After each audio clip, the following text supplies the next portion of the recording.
తాకట్టులో ఉన్న బంగారాన్ని విడిపించి ఆ రోజున్న మార్కెట్ ధర కట్టి మిగిలిన డబ్బును మీకు అందిస్తుంది ఎస్వీఎస్ గోల్డ్. ఇలా దాంట్లో ఈ మెరైన్స్ వస్తున్నారు చూడండి, వాళ్ళు చాలా డిఫరెంట్ జాబ్స్ హ్యాండిల్ చేస్తారు. ఇంజనీరింగ్ యూనిట్ ఉంటారు, సిగ్నల్ యూనిట్స్ ఉంటారు, ఆర్మర్డ్ యూనిట్స్ ఉంటారు, for example even catering units ఉంటారు, మెడికల్ యూనిట్స్, అందరు ఒక కంబైన్డ్ ఫోర్స్ లాగా ట్రావెల్ చేస్తారు. వాళ్ళని ఒక ఏరోడ్రమ్ వాళ్ళ దగ్గర హ్యాండ్ ఓవర్ చేస్తే, ఒక ఎయిర్పోర్ట్ రన్వే హ్యాండ్ ఓవర్ చేస్తే వాళ్ళు చూసుకుంటారు అక్కడి నుంచి. అప్పుడు వీళ్ళు వెళ్ళిపోతారు, ద పారాట్రూపర్స్ వెళ్ళిపోతారు, వీళ్ళు ఉంటారు. అది క్యాప్చర్ చేసుకుంటే ఖర్గ్ ఐలాండ్, బికాజ్ అదొక్కటే ఒక ఏం చెప్తారు, ఐ థింక్ ద మేజర్ ఒక రీజనింగ్ ఇప్పుడు అదే ఒక్కటే కనిపిస్తుంది. ఈ సాటర్డే బహుశా జరగవచ్చు, ఎందుకంటే డెడ్లైన్ అయిపోతుంది.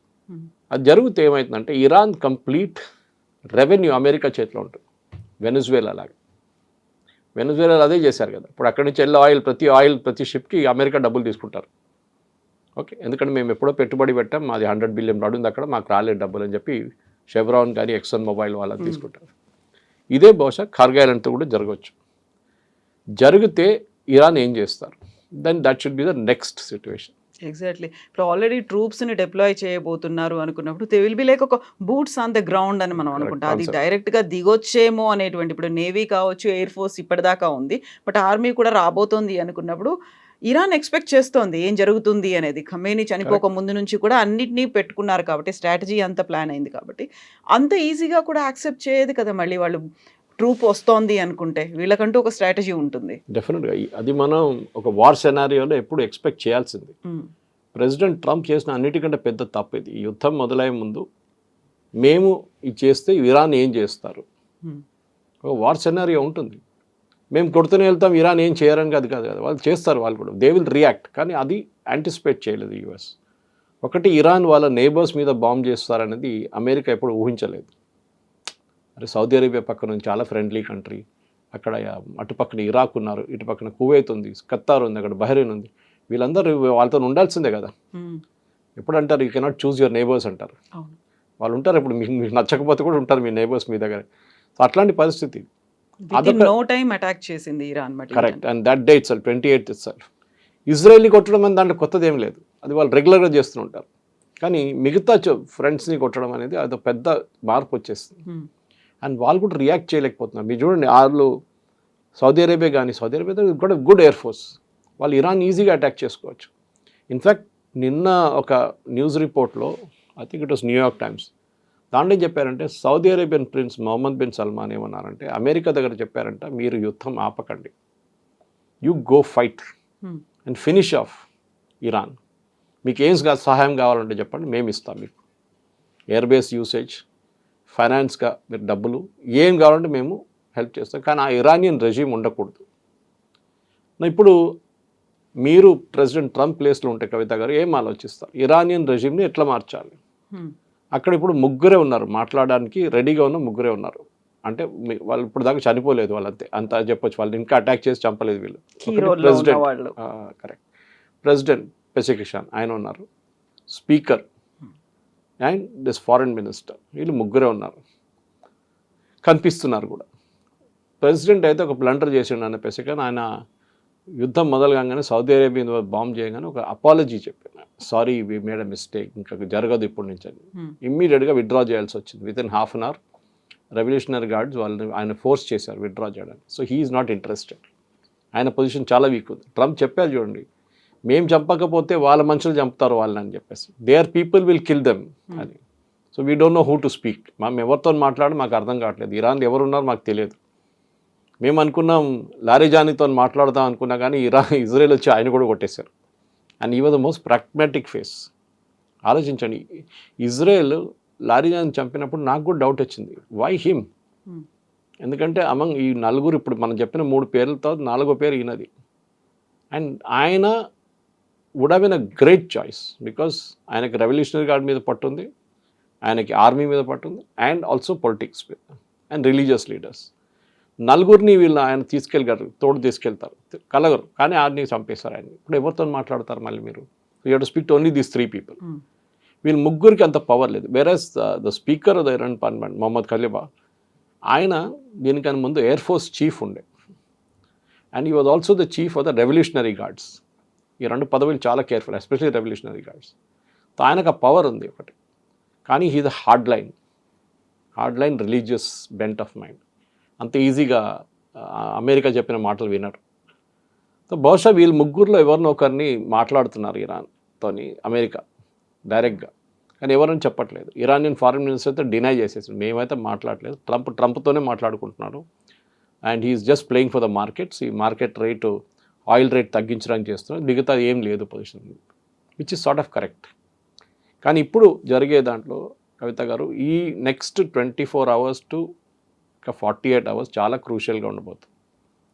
ఎందుకంటే ఇరాన్ మూవ్ కాకపోతే ట్రంప్ దానికి ఎక్స్క్యూజ్గా యూజ్ చేసుకుంటారు. నేను ఎంత ఓపెన్గా ఉన్నాను, నేను 15 కండిషన్ పెట్టాను, డిస్కస్ చేద్దాం అని చెప్తే వాళ్ళు రాలేదు, వాళ్ళు మీటింగ్కి ఏం చేయమంటారు నన్ను అన్నాడు.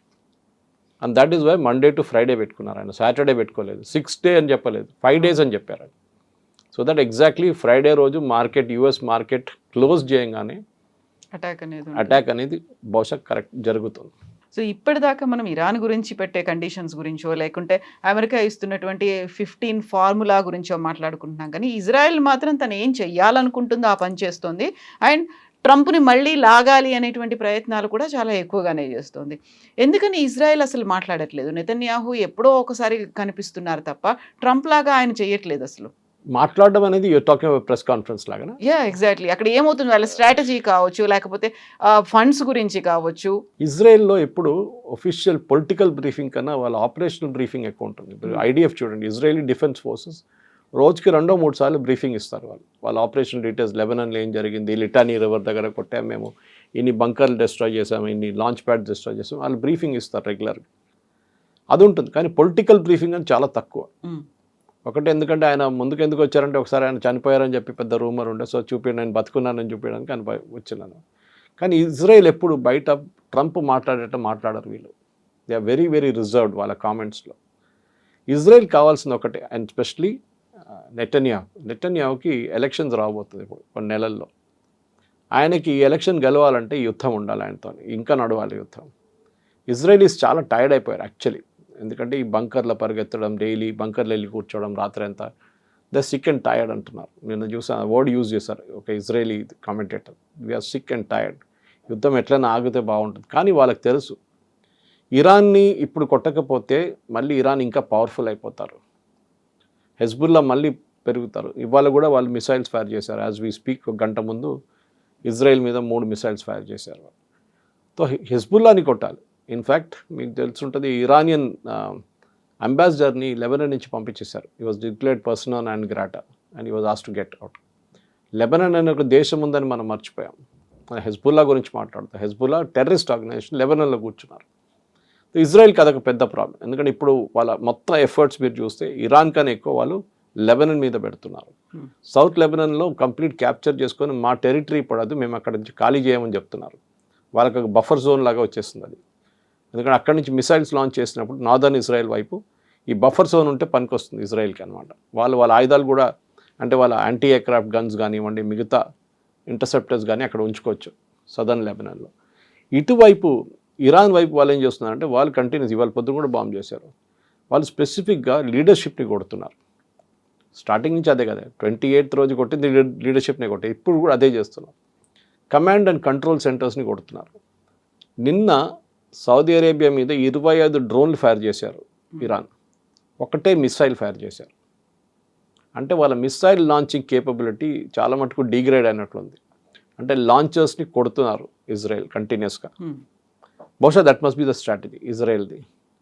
వెళ్తూ ముందుకు వాళ్ళు అమెరికా లాగా వాళ్ళు మాట్లాడడం తక్కువ, వాళ్ళు పని చేసేది ఎక్కువ వాళ్ళ దగ్గర. అది ఎప్పుడు వాళ్ళది ఇజ్రాయెల్ కల్చర్ అట్లా ఉంటుంది.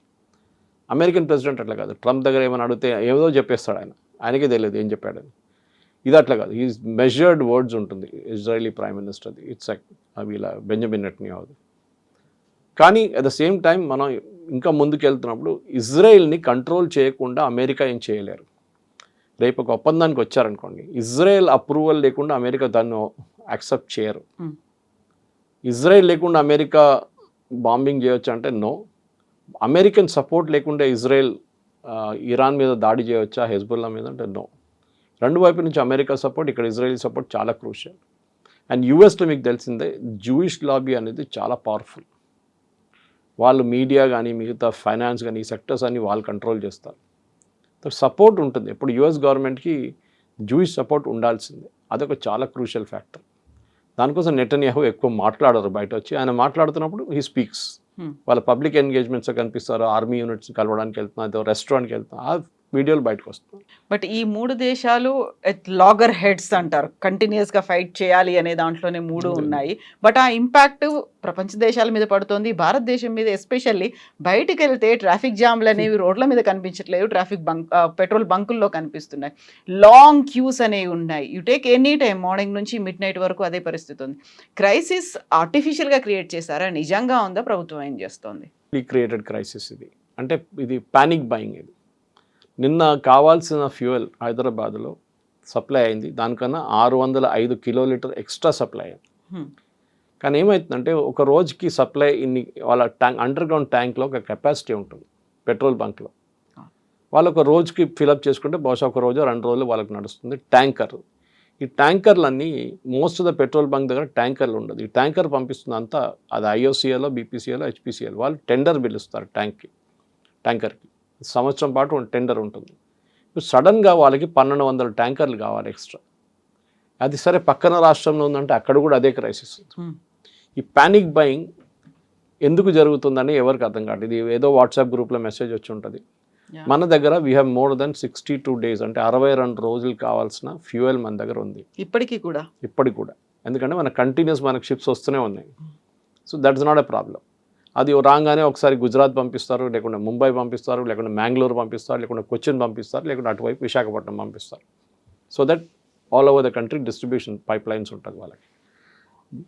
ఎక్కడ ఫ్యూయల్ షార్టేజ్ లేదని చెప్పారు. సజ్జనార్ గారు చెప్పారు, స్టీవెన్ రవీంద్ర గారు చెప్పారు, ఈవెన్ ఉత్తమ్ కుమార్ రెడ్డి గారు చెప్పారు, దేర్ ఇస్ నో షార్టేజ్. అది కాంగ్రెస్ గవర్నమెంట్లోని మినిస్టర్ చెప్తున్నారు, there is no shortage, don't panic.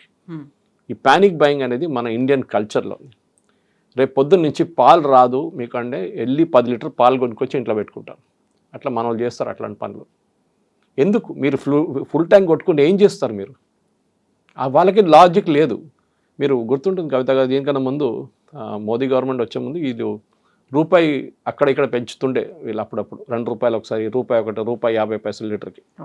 ఒకరోజు ముందు అనౌన్స్ చేస్తారు, రేపు పొద్దున్న నుంచి రూపాయి పెరుగుతుందని. ఇవాళ సాయంత్రం మొత్తం లైన్ కట్టేస్తారు పెట్రోల్ బంక్ బయట. గంట కూర్చుంటారు. ఆటో రిక్షా డ్రైవర్ నుంచి BMW అందరూ ఉంటారు లైన్లో. వాడు maximum fuel tank full tank కొట్టుకుంటే 50 లీటర్లు, ₹50 సేవ్ అవుతుంది. సో BMWకి ₹50 సేవ్ చేసుకొని ఏం చేసుకుంటాడు అర్థం కాదు నాకు. I can still understand auto rickshaw driver. ₹50 ఏం చేసుకుంటాడు? అదే దానికోసం 2 గంటల సేపు లైన్లో నిలబడతాడు, టైం వేస్ట్, కానీ ఉంటాడు. ఇది మన మెంటాలిటీ. ఇది ఎల్పిజి చూడండి. ఎల్పిజి మన దేశంలో నేను ఆ రోజు చెప్పాను కూడా 33 కోట్ల కనెక్షన్స్ ఉంది మనకి. 33 కోట్లు అంటే ప్రతి ఇంట్లో ఒక ఎల్పిజి ఉంది. బికాజ్ ఈ మల్టిప్లై బై 4 పాపులేషన్ ఇండియన్ పాపులేషన్కి వచ్చేస్తుంది. కానీ చాలా ఇంట్లో ఇప్పుడు కూడా వాళ్ళు పిఎన్జి వాడుతున్నారు. ఇప్పుడు గవర్నమెంట్ ఇమ్మీడియట్ ఏం చెప్పారంటే you have to start PNG distribution immediately. Last 2 రోజుల్లో 2 లక్షల కనెక్షన్స్ ఇచ్చారు. పైప్ న్యాచురల్ గ్యాస్ గవర్నమెంట్ దగ్గర, అది కూడా బయట నుంచి ఇంపోర్ట్ చేసేది, ఏదో మనం తయారు చేసేది కాదు, కానీ ప్రాసెస్ చాలా ఈజీ దానికి. ఎల్పిజి ఆ ప్రాసెస్ అట్లా కాదు. ఎల్పిజి స్టోరేజ్ చాలా డిఫికల్ట్, ఎందుకంటే ప్రెషర్లో స్టోరేజ్ చేయాల్సి వస్తుంది, హై ప్రెషర్లో. దానికోసం ఎక్కువ స్టోరేజ్ చేయలేము. వేరే ఆయిల్ మనం ఎంత స్టోర్ చేసుకోవచ్చు. అండర్ గ్రౌండ్ ట్యాక్స్ ఉంది, స్ట్రాటజిక్ రిజర్వ్స్ ఉన్నాయి, అన్నీ ఉన్నాయి మన దగ్గర. దానికోసం 62 రోజులు అంటాం. ఎల్పిజి కంటిన్యూస్ వస్తూనే ఉండాలి. And of course oil production నుంచి ఎల్పిజి ప్రొడ్యూస్ చేసుకోవచ్చు. బ్యూటేన్, ప్రొపేన్ అన్నీ వస్తుంది దాని నుంచి. ఎందుకు? మీకు హీలియం ఉంది. మీరు ఎంఆర్ఐ మిషన్ నడిపించాలంటే మీకు హీలియం కావాలి. మీరు సెమీ కండక్టర్ ఇండస్ట్రీ కావాలంటే హీలియం కావాలి. మనం అనుకుంటాం మనం ఓన్లీ కుకింగ్, ప్రాసెసింగ్ దీని గురించి మాట్లాడతాం. మన దేశంలో ఉన్న 92% కనెక్షన్స్ డొమెస్టిక్, 8% కమర్షియల్, అంటే కిచెన్లు కానీ, ఇండస్ట్రియల్ కిచెన్స్ కానీ, రెస్టారెంట్స్ కానీ వీళ్ళకి. కానీ ప్రెషర్ చూడండి ఎక్కడికి వస్తుంది, వాళ్ళ మీద కూడా వస్తుంది. సో గవర్నమెంట్ ఏమంటున్నారు, ఇవి పిఎన్జి తీసుకోండి. పిఎన్జి తీసుకుంటే మీ ఎల్పిజి ఆటోమేటిక్ సస్పెండ్ అయిపోతుంది, గవర్నమెంట్కి సేవింగ్ వస్తుంది. గవర్నమెంట్ ఇప్పుడు మీరు చూస్తుంటారు, ఇవాళ పొద్దున కూడా న్యూస్ వచ్చిన పేపర్లో, చాలామంది బుక్ చేసిన వాళ్ళకి క్యాన్సిలేషన్ నోటీస్ వచ్చేసింది. ఎందుకు వచ్చింది అది? బికాజ్ ఒకటే అడ్రస్లో వాళ్ళకి 4 కనెక్షన్లు కనిపిస్తున్నాయి ఇప్పుడు. So they using AI to check. ఒకటే ఇంట్లో, ఒక అడ్రస్లో, ఒకటే బిల్డింగ్లో, ఒకటే ఫ్లోర్లో, ఒకటే ఫ్లాట్లో 4 కనెక్షన్స్ కనిపిస్తుంది వాళ్ళకి. సో క్యాన్సిల్ చేసి పడేశారు 3. ఆబ్వియస్లీ వీళ్ళు స్టాక్ చేసుకుంటున్నారు.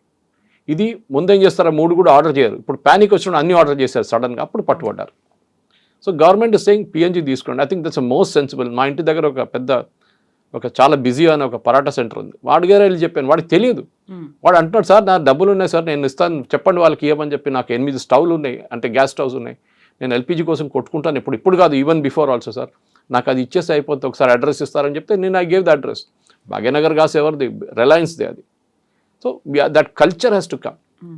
దాంట్లో మీకు ఎల్పిజి ఆర్డర్ చేయక్కర్లేదు, మీరు ఆన్ చేస్తే గ్యాస్ ఉంటుంది, ఎప్పుడు మీకు టెన్షన్ ఉండదు దానికి. I think that culture Covid టైంలో మోదీ గారు చెప్పిన మాట ఆ రోజు, అది కూడా మిస్అండర్స్టాండ్ చేసుకున్నారు. కోవిడ్లో మనం ఎట్లా హ్యాండిల్ చేసామో అట్లనే మనం ఇప్పుడు కూడా ఇమ్మీడియట్ రూమర్స్ లాక్డౌన్ పెడుతున్నారు మోదీ గారు. అదే హింట్ ఇచ్చాడు. ఎందుకు లాక్డౌన్? మీకు ఏదో పాండమిక్ రాలేదు కదా. మోదీ గారు ఏం చెప్పారంటే, ఆ టైంలో మనం ఎట్లా డిసిప్లిన్ పాటించామో, రోడ్ల మీద వెళ్ళకుండా ఇంట్లో ఉండి అది చెప్పగానే ఇంట్లో ఉండమంటున్నారు మోదీ గారు అందరినీ, అక్కడ చెప్పలేదు ఆయన. So that's is the misunderstanding అన్నమాట. నాకు చాలామంది నాకు అడిగారు, నా దగ్గర ఫోన్ చేసి, మెసేజ్, సురేష్ గారు లాక్డౌన్ ఉంటుందా, ఎందుకు ఉంటుందని వాళ్ళ దగ్గర అడిగాను రిటర్న్ నేను. Why lockdown? You have to arrive at a certain sense of discipline. ఈ డిసిప్లిన్ మన దాంట్లో లేదు కవిత గారు. పోలీసు వాడు కనిపించకపోతే రెడ్ లైట్ జంప్ చేస్తాడు 100% మనోడు. ఓకే, పోలీసు వాడు ఉంటేనే ఆపుతాడు, వాడి కెమెరా ఉంటే అది కూడా చూస్తాడు, కెమెరా లేకుండా వెళ్ళిపోతాడు పోలీసు వాడి దగ్గర. ఇది మన ప్రాబ్లం. ఎవడో 10 మంది లైన్లో నిలబడాలని మనం కూడా వెళ్ళి నిలబడతాం అంత. ఏంట్రా అంటే, మీరు నిలబడారు కదా మీ అంటే నేను కూడా ఉంటాను. ఇది మన ప్రాబ్లం. బ్రిడ్జ్ పై నుంచి కింద చూస్తుంటాడు ఒకడు, 10 మంది వస్తారు, ఏం చూస్తున్నాడు నాకేం తెలుసు, కింద ఏదో నేను చూశాను, నువ్వు ఎందుకు వచ్చినా అంటాడు. ఇది చీలుడి భైంసుడి అంటారు హైదరాబాద్లో, రూమర్స్ది. ఓకే, ఇది మనం ఒక డిసిప్లిన్ మన లైఫ్లో తీసుకురావాలి. నేను మొన్న మా అల్వాల్ బంక్ వెళ్ళినప్పుడు రాత్రిపూట వెళ్తే 11 కార్లు ఉండే. I didn't want fill up. నేను ఇంటికి వెళ్ళిపోయి పొద్దున 7 గంటలకు వచ్చాను, మళ్ళీ ఇంటి దగ్గరే సత్య పెట్రోల్ బంక్ అని. 3 కార్లు ఉన్నాయి, ఫిల్అప్ చేసుకున్నాను. వాడు అన్నాడు, సార్ ఫుల్ ట్యాంక్ సార్ అన్నా. వద్దు, నాకు 2000 రూపీస్ కొట్టు చాలు అన్నాడు. ఏం సార్ ఇట్లా అంటున్నా, మీరు అందరు ఫుల్ ట్యాంక్ కొట్టించుకున్నా? అక్కర్లేదు, మిగతా వాడికి పనికి వస్తాయి కదా నేను కొట్టుకుంటే. నేను ఫుల్ ట్యాంక్ కొట్టుకుని ఏం చేసుకోవాలి, నాకు తెలుసు నాకు వారం దాకా నడిచిపోతుంది. That is all. ప్యానిక్ బయింగ్లో వాడు సిద్దిపేట రోడ్లో పోతున్నాడు, వాడు వెళ్తూ అది సిద్దిపేటలో ఉండదేమో, ఇక్కడ కొట్టించుకుందాం. ఇది దిస్ యాటిట్యూడ్ మన షార్టేజెస్లో ఒక టైంలో ఉండే. కరెక్టే, షార్టేజెస్ మన దేశంలో చాలా మటుకు ఉండే. పాలు లేకుండే. నేను స్కూల్లో ఉన్నప్పుడు కూడా పొద్దున పూట పాలు కోసం లైన్లో నిలబడాలి, వెళ్ళి ప్యాకెట్ పాల కోసం. అదంతా పోయింది కదా. ఇప్పుడు మీ ఇంటికి కావాలంటే ఏ కంపెనీ నుంచైనా మీకు పాలు వస్తుంది. దాట్ యాటిట్యూడ్ ఇప్పుడు చూడండి కొంచెం తగ్గింది, ఇవాళ కొంచెం ప్యానిక్ బయింగ్ తగ్గింది. కానీ బంక్లు ఏమంటున్నారు, ఈవెన్ టుడే మార్నింగ్ నేను దూరదర్శన్ డిబేట్లో ఉన్నాను పొద్దున లైవ్లో, దాంట్లో అన్నారు అదే సేమ్ పాయింట్. ఇక్కడ ఉన్న పెట్రోలియం డీలర్స్ అంటున్నారు, మా దగ్గర మీకు ఎంత కావాలంటే అంత పెట్రోల్ ఇస్తాం, మీరు ఎన్ని ఫుల్ ట్యాంక్లు కావాలంటే కొట్టించుకోండి, కానీ వీ విల్ నాట్ గివ్ క్యాన్లో మేము ఇవ్వము. దట్ ఈస్ సంథింగ్, ఎందుకంటే డేంజరస్ అది. ఈ టెంపరేచర్లో మీరు క్యాన్లో తీసుకొచ్చి పార్కింగ్ లాట్లో పెట్టుకుంటే అది ఎప్పుడు వెళ్తుందో తెలియదు. అది ఇట్స్ హైలీ డేంజర్. నిన్న ఒక ఆటో రిక్షా డ్రైవర్ని చూశాను నేను, వాడు 10 లీటర్లు 2 క్యాన్లు పెట్టుకొని పోతున్నాడు. ఎందుకంటే నాకు వారం పనికి వస్తుందంట. రే నువ్వు ఎందుకు, నీకు వారం ఎక్కడ పెట్టుకుంటా, ఇంట్లో పెట్టుకుంటా సార్, ఇంట్లో ఇంకా డేంజరస్ రా బాబు అంటే అర్థం చేసుకుంటలేరు. మన ఇందోర్లో యాక్సిడెంట్ జరిగింది, మీకు తెలిసింది, ఆ బ్యాటరీ ఛార్జింగ్ యూనిట్ నుంచి ఈవీ వెహికల్ది పోల్ మీద కూడా పోయింది ఫైర్. వాళ్ళ ఇంట్లో బేస్మెంట్లో, వాళ్ళ ఇంట్లో గ్రౌండ్ ఫ్లోర్లో 10 సిలిండర్లు ఉంటాయి. మ్యాక్సిమం చనిపోయింది అది దాని కారణంగానే, అది బ్లాస్ట్ అయింది. This is something we need to learn. మనకు కావాల్సింది, we're not living in a nation of shortages. మీరు పాకిస్తాన్లో చూడండి, పాకిస్తాన్లో ఏం లేదు, పెట్రోల్ లేదు, డీజిల్ లేదు. శ్రీలంకలో 15 లీటర్లు ఇస్తున్నారు ప్రతి వారానికి ఒక కార్కి. మనం అది ఆ స్టేట్కి రాలేదు కదా మనం ఇంకా. కానీ ఎవరో చెప్పారంట రూమర్, అరే 20 లీటర్లు కొట్టిస్తున్నాడు వారానికి అంత, అట్లా ఏం రాలేదు. కానీ మన పరిస్థితికి రాకుండా చూసుకోవడానికి మన రెస్పాన్సిబిలిటీ ఉంది.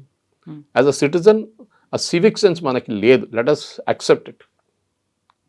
పక్కనోడు చస్తే చచ్చాడు కానీ నేను బతకాలని చూస్తాడు మన వాళ్ళు. ఆ యాటిట్యూడ్ మనకు ఉంది, అది మనం మార్చుకోవాల్సింది. ఈ క్రైసిస్లో ఇది ఒక పెద్ద lesson. Thank you so much. Thank you.